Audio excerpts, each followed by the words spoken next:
Hello बच्चों, कैसे हैं आप सब। मेरा नाम है आशीष पांडे। आप पढ़ रहे हैं द टॉपिक मास्टर अपने प्यारे से यूट्यूब चैनल पर। यह है बोर्ड स्पेशल सीरीज जिसमें मिलते हैं आपको टॉपिक वाइज लेक्चर्स और उस टॉपिक से किस टॉपिक में उस टॉपिक के कितने क्वेश्चन बोर्ड एग्जाम में पूछे गए हैं और किस किस ईयर में क्वेश्चन पूछे गए हैं ये भी हम आपको साथ ही साथ बताते हैं। जैसे कि आज हम कवर करने वाले हैं स्टोमेटा को। स्टोमेटा में 2015, 16, 18, 20, 21, 23 में क्वेश्चन पूछे गए हैं। और कौन कौन से क्वेश्चन पूछे गए हैं कि रोल ऑफ स्टोमेटा बताना है आपको, ट्रांसपीरेशन में आपको डायग्राम बताना है स्टोमेटा का, साथ ही साथ में आपको इंपॉर्टेंस ऑफ स्टोमेटा बताना है और आपको मैकेनिज्म बतानी है opening and closing of stomata की। तो इतने सारे क्वेश्चन बोर्ड एग्जाम में पूछे गए हैं भैया, क्रॉस चेक करो। अगर भरोसा नहीं है तो आपको खुद ही हो जाएगा कि हाँ ये सारे क्वेश्चन तो पूछे जा चुके हैं। तो बहुत ही ज्यादा इंपॉर्टेंट ये टॉपिक है। आपको हम वेल एक्यूरेट नोट्स देंगे। जो हम नोट्स देंगे वो दुनिया की बेस्ट नोट्स रहेगी आपके बोर्ड एग्जाम के लिए। इससे अच्छी नोट्स आपको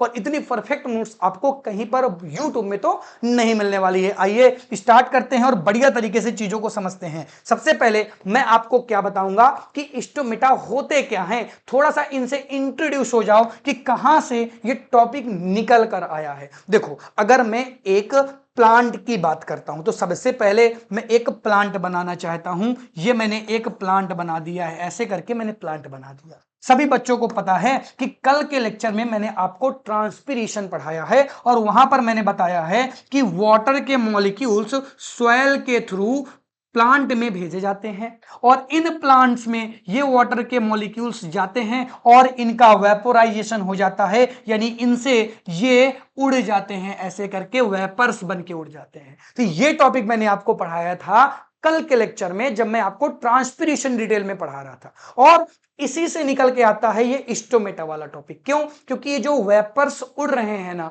ये लीव्स से उड़ते हैं। लीव्स में एक स्पेसिफिक टाइप के पोर्स होते हैं। जैसे कि मैं एक लीफ बनाना चाहूंगा पहले आपके लिए, तो ये मैंने क्या बना दी बच्चा, एक लीफ बना दी है। ऐसे करके प्यारी सी लीव्स बनाते हैं ताकि बढ़िया तरीके से आपको समझ में आए और थोड़ा सा इंटरेस्टिंग भी लगे। ठीक है, तो ये मैंने एक लीफ बना दी। अब इस लीफ में ना बाबू छोटे छोटे छोटे छोटे ऐसे करके छोटे छोटे पोर होते हैं। क्या होते हैं? पोर। पोर का मतलब होता है छेद होते हैं।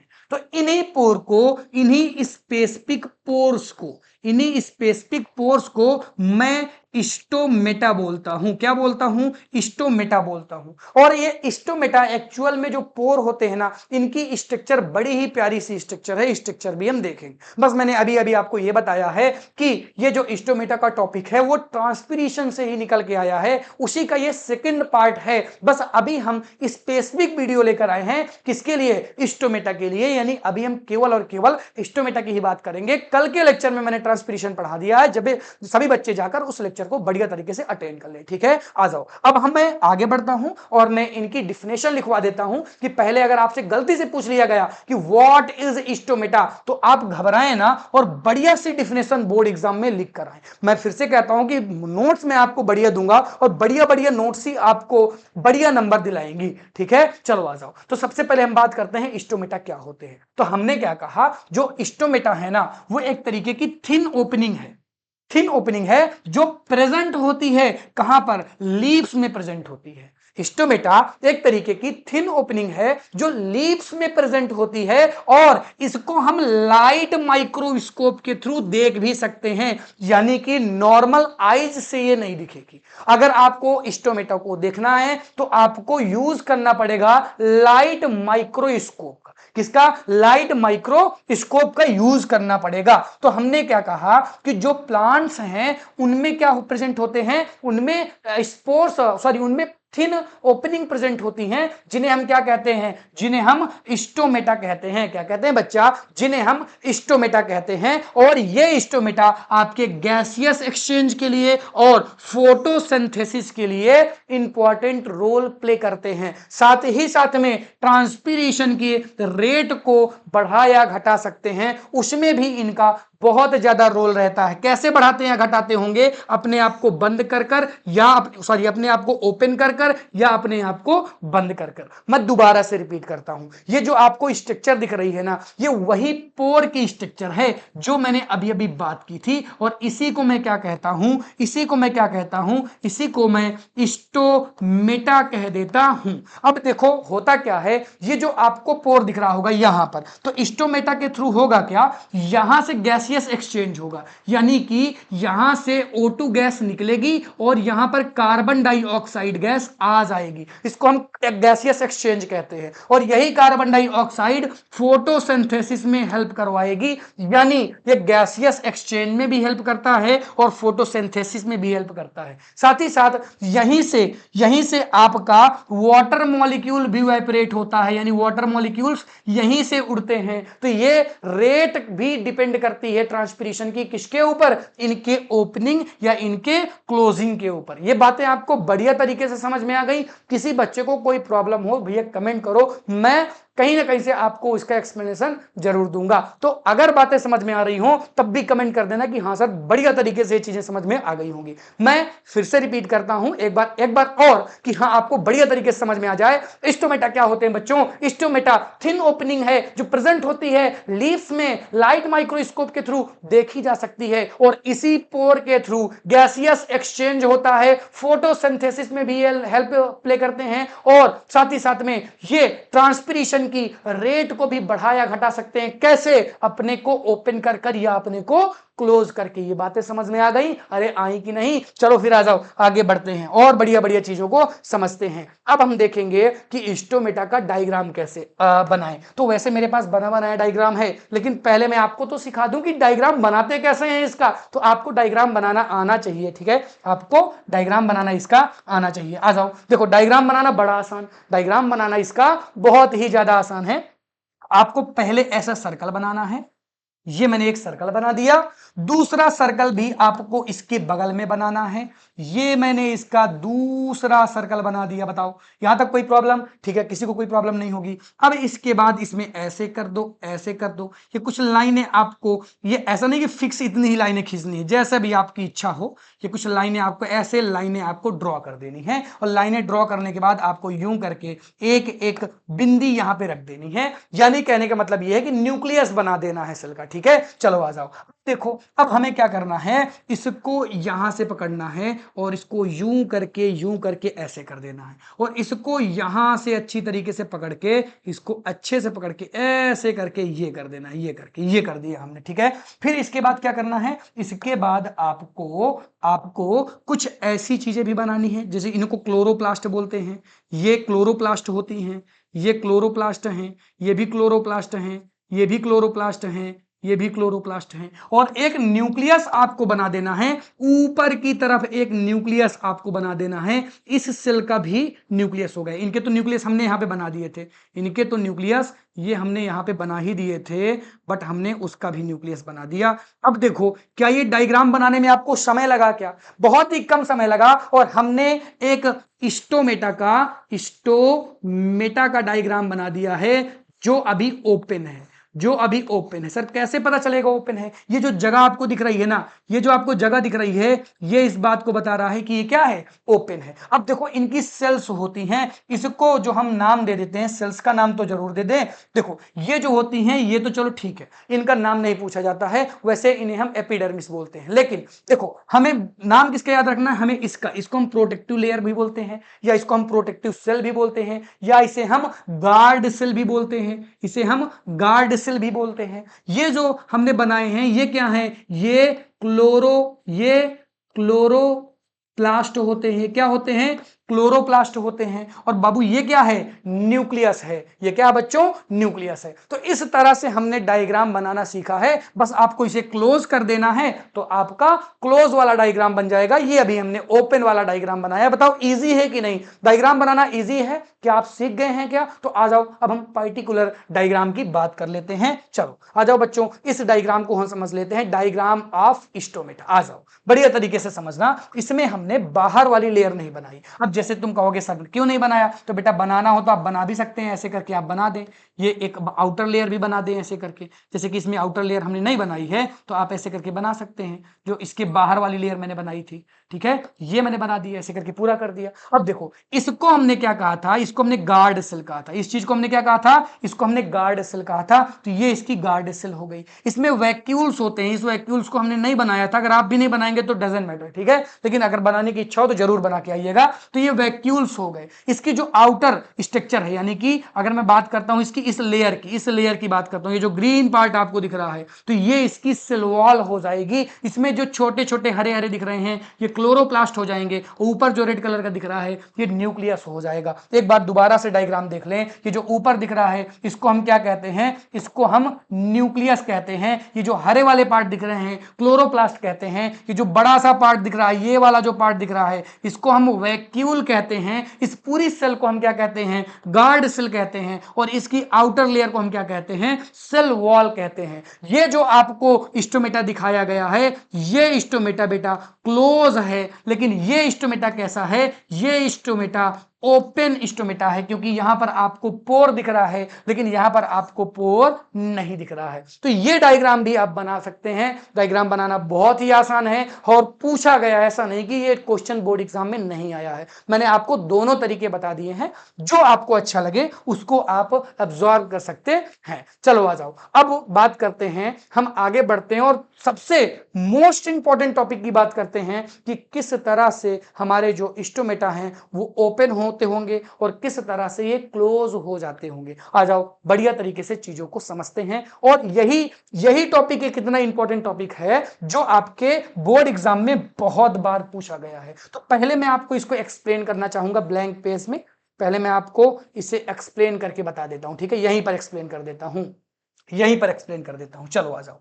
अब देखो यहां पर क्या, यहां डायग्राम बनाया है तो यहां पर एक्सप्लेन करता हूं, आ जाओ यहां पर बढ़िया तरीके से एक्सप्लेन कर देते हैं कि कैसे हमारे स्टोमेटा खुलते होंगे और कैसे क्लोज हो जाते होंगे। आज के बाद आपको इस टॉपिक में कोई भी प्रॉब्लम नहीं होने वाली है कि स्टोमेटा क्लोज कैसे होते हैं और ओपन कैसे होते हैं। जरा ध्यान से समझना, इनको हम क्या कहते हैं, इनको हम कहते हैं क्लोरोप्लास्ट। इनको हम क्या कहते हैं बाबू, क्लोरोप्लास्ट कहते हैं। अब आपको पता है कि क्लोरोप्लास्ट में क्या होती है, फोटोसिंथेसिस की रिएक्शन होती है, यानी जब इनमें लाइट पड़ेगी, जब इनमें क्या पड़ेगी, लाइट, तो जब क्लोरोप्लास्ट में क्या आ जाएगी, जब क्लोरोप्लास्ट के पास आ जाएगी क्या, लाइट, तो यहां पर फोटोसिंथेसिस की रिएक्शन हो जाएगी। और फोटोसिंथेसिस की रिएक्शन होगी, यहां पर क्या हो जाएगा बाबू, यहां पर फोटोसिंथेसिस हो जाएगा। और फोटोसिंथेसिस के थ्रू यहां पर शुगर फॉर्म होगी। क्या फॉर्म होगी, शुगर फॉर्म होगी। अब शुगर एक तरीके का क्या है, सभी बच्चे ध्यान से बताएंगे, शुगर एक तरीके का क्या है, सॉल्वेंट है, सॉल्वेंट है। तो शुगर एक तरीके का, शुगर एक तरीके का सॉल्यूट है बाबू। क्या है, सॉल्यूट है एक तरीके का। तो शुगर एक तरीके का सॉल्यूट हो गया। देखो मैं क्या कह रहा हूं कि इस गार्ड सेल की मैं बात कर रहा था, किसकी बात कर रहा था बच्चों, इस गार्ड सेल की मैं बात कर रहा था। इस गार्ड सेल में क्लोरोप्लास्ट थे, क्लोरोप्लास्ट को लाइट मिली, लाइट मिलने के बाद फोटोसिंथेसिस हुआ, फोटोसिंथेसिस से शुगर फॉर्म हुई। यानी मैं कहना चाहता हूं कि शुगर फॉर्म हुई, यानी कि सॉल्यूट बढ़ने लगे, सॉल्यूट का लेवल बढ़ने लगा। तो ध्यान से समझो, आ जाओ ध्यान से समझो, यहां पर हो क्या रहा है, यहां पर आपके सॉल्यूट बढ़ने लगेंगे। अब अगर सॉल्यूट बढ़ने लगेंगे तो होगा क्या, आपको पता है जिधर सॉल्यूट बढ़ते हैं उधर की तरफ ही वाटर मॉलिक्यूल्स मूव करते हैं। किसके प्रोसेस के थ्रू, ऑस्मोसिस के थ्रू। यानी कि जो इसके बगल में सेल थी ना, जो मैंने आपको बना के बताई थी, इसमें तो नहीं बनी, चलो बना देता हूं, इसके बगल में जो ये सेल होगी ऐसे करके, जो एपिडर्मिस वाली सेल थी ऐसे करके, ये जो मैंने सेल बनाई, तो होगा क्या, अब इस सेल से इस गार्ड सेल में वाटर मॉलिक्यूल्स आने लगेगा, वाटर मॉलिक्यूल्स इस गार्ड सेल में आने लगेगा।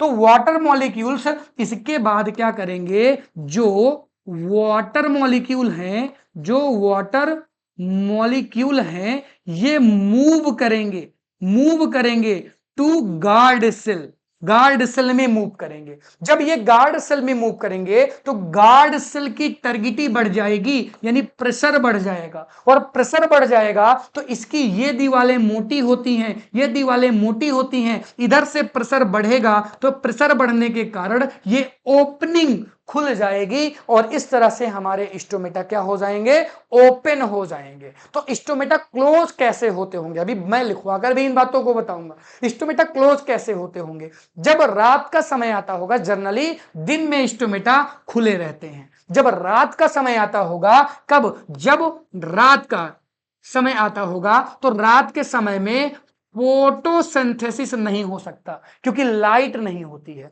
तो फोटोसिंथेसिस नहीं होगा तो जो शुगर का लेवल है ना, जो शुगर का लेवल है वो घट जाएगा। शुगर का लेवल घट जाएगा तो जो आपके वाटर मॉलिक्यूल्स थे, वाटर मॉलिक्यूल्स थे, ये मूव करेंगे, फिर से ये मूव करेंगे। अभी तो ये गार्ड सेल में थे, मूव करेंगे गार्ड सेल टू अपने बगल वाली सेल में, ठीक है ना, guard cell to other cell, इसमें मूव कर जाएंगे। और इस तरह से इसका जब पानी पूरा निकल जाएगा, बाहर निकल जाएगा, तो ये फिर से अपनी फेज में आ जाएंगे और इस तरह से जो स्टोमेटा हैं वो क्लोज हो जाएंगे। बातें समझ में आई क्या? अरे बातें समझ में आई? नहीं आई? वीडियो को रिवाइज करके देख लेना, पक्का समझ में आ जाएगा। थोड़ा सा एक टफ टॉपिक रहता है। आ जाओ लिखा देता हूं इन बातों को, आ जाओ इन सभी बातों को मैं लिखा देता हूं ताकि आपको प्रॉब्लम ना हो बच्चा, आपको कहीं प्रॉब्लम ना हो। चलो, हमने क्या कहा, हमने क्या कहा कि जो मैकेनिज्म होती है ना ओपनिंग एंड क्लोजिंग की स्टोमेटा की, वो डिपेंड करती है गार्ड सेल के टर्गिटी पर, यानी गार्ड सेल के प्रेशर पर। हमने जब ओपनिंग ऑफ स्टोमेटा की बात की थी तो हमने कहा था वाटर का एब्जॉर्प्शन होगा गार्ड सेल में, वाटर एब्जॉर्ब होगा गार्ड सेल में। क्यों एब्जॉर्ब होगा? क्योंकि गार्ड सेल में जो आपका सॉल्यूट है, सॉल्यूट है वो बढ़ गया है। अब सॉल्यूट बढ़ गया है तो वाटर एब्जॉर्ब हो जाएगा गार्ड सेल में। अब गार्ड सेल में एब्जॉर्ब होगा तो गार्ड सेल टर्गिटी हो जाएंगी, टर्गिट हो जाएंगी, यानी प्रेशराइज्ड हो जाएंगी। तो प्रेशराइज्ड होने पर ये फूलेंगी, पुल्ड होंगी, और पुल्ड होने से इनकी जो आउटर वाल्व है, और उनमें एक तरीके का आउटर वाल्व जब पुल्ड हो जाएगी तो एक तरीके का गैप बनेगा, गैप बनेगा between the guard cell, guard cell और जो इसके बगल वाली सेल होगी, जिससे ये क्या हो जाएंगे, ये ओपन हो जाएंगे। तो सामने आपको ओपन स्टोमेटा दिखाया गया है। फिर से मैं कहता हूं कि जो ये गार्ड सेल है ना, ये गार्ड सेल, ये जो गार्ड सेल है, मैं दोबारा से रिपीट कर देता हूं ताकि दिक्कत ना हो। गार्ड सेल में फोटोसिंथेसिस हो रहा है, फोटोसिंथेसिस हो रहा है तो शुगर बन रहा है, शुगर बन रहा है तो जो आपके सॉल्यूट पार्टिकल हैं उनका लेवल बढ़ रहा है, और लेवल बढ़ रहा है तो वाटर मॉलिक्यूल्स यहां पर मूव कर जा रहे हैं, इस सेल से वाटर मॉलिक्यूल्स इस सेल में आ जा रहे हैं, जिसके कारण ये सेल टारगेट हो जा रही है और एक तरीके की ओपनिंग दिख रही है। इसी को हम कहते हैं कि स्टोमेटा ओपन हो चुके हैं। जल्दी से स्क्रीनशॉट ले लो तो मैं आगे बढ़ूं बच्चों, जल्दी से स्क्रीनशॉट ले लो, जल्दी से ले लो, तो फिर अब मैं आगे बढ़ता हूं। चलो अब हम बात करते हैं कि किस तरह से इनकी क्लोजिंग होती होगी। तो अभी तो ये ओपन है, तो देखो होगा क्या, होगा क्या, मैंने अभी अभी आपको बताया भी था कि रात का समय आएगा, रात का समय आएगा तो फोटोसिंथेसिस बंद हो जाएगा, फोटोसिंथेसिस बंद हो जाएगा, फोटोसिंथेसिस रुकेगा। जब फोटोसिंथेसिस रुकेगा तो आपका जो शुगर बन रहा था, शुगर बन रहा था वो भी डाउन होगा, शुगर भी डाउन होगा। और जब शुगर बच्चों डाउन होगा ना तो जो वाटर मॉलिक्यूल्स हैं दोबारा से इस सेल से इस सेल में चले आएंगे, दोबारा से इस सेल से इस सेल में चले आएंगे और ये सेल क्या हो जाएगी, क्लोज हो जाएगी। तो इसी चीज को हमने लिखा कि गार्ड सेल से क्या होता है, वाटर मॉलिक्यूल अदर वाली सेल में, आउटर वाली वॉल से, सॉरी जो इसके बगल वाली सेल है उसमें आ जाते हैं। इससे जो आउटर वॉल होती है ये दोबारा से अपनी फेज में आ जाती है और इस तरह से गार्ड सेल स्टोमेटा को क्लोज कर देते हैं। तो बात आपको समझ में आई क्या कि ये किस तरह से ओपन हो रहे हैं और किस तरह से क्लोज हो रहे हैं। अगर आपको कोई भी प्रॉब्लम होती है तो आप कमेंट जरूर करेंगे। आ जाओ अब हम बात करते हैं, ये तो आपको समझ में आ गया होगा। एक टॉपिक और इंपॉर्टेंट बचा हुआ है, important role of stomata, very important है, वेरी इंपॉर्टेंट है, कई बार पूछा गया इंपॉर्टेंट रोल ऑफ स्टोमेटा। तो ये सभी चीजें आपको अब आती होंगी। देखो, एक तो ये गैसियस एक्सचेंज में करता है, आप सभी को पता है कि जब फोटोसिंथेसिस हो रहा होता है तो गैसियस एक्सचेंज होता है, यानी ये कार्बन डाइऑक्साइड को एब्जॉर्ब करता है और ये ऑक्सीजन को बाहर निकालता है। ठीक है, तो गैसियस एक्सचेंज हो गया। वाटर लॉस में ट्रांसपिरेशन जब हो रहा होता है तो इससे वाटर के मॉलिक्यूल्स क्या होते हैं, बाहर उड़ते रहते हैं जब तक ये ओपन होता है। फिर प्लांट ग्रोथ में भी करता है, क्यों? क्योंकि जब वाटर के मॉलिक्यूल्स मूव करते रहते हैं तो नए वाटर के मॉलिक्यूल्स भी आते रहते हैं, जिसके पीछे पीछे मिनरल्स भी आते रहते हैं। तो इस तरह से प्लांट की ग्रोथ भी होती है। बातें समझ में आ रहा है क्या? चलो आ जाओ, जल्दी से इसका स्क्रीनशॉट ले लो, जल्दी से स्क्रीनशॉट ले लो। अब हम आगे बढ़ते हैं और आगे अब कुछ नहीं है, आज का टॉपिक यहीं से समाप्त होता है। आज हमने स्टोमेटा को बहुत ही ब्रीफ में, बहुत ही बढ़िया तरीके से देखा है। किसी बच्चे को कोई भी प्रॉब्लम हो कमेंट करेंगे, आपकी कमेंट हमारे लिए बहुत ही आवश्यक है। इसी तरीके के टॉपिक के लिए चैनल से जुड़ जाएं। धन्यवाद, tata, bye bye, good night.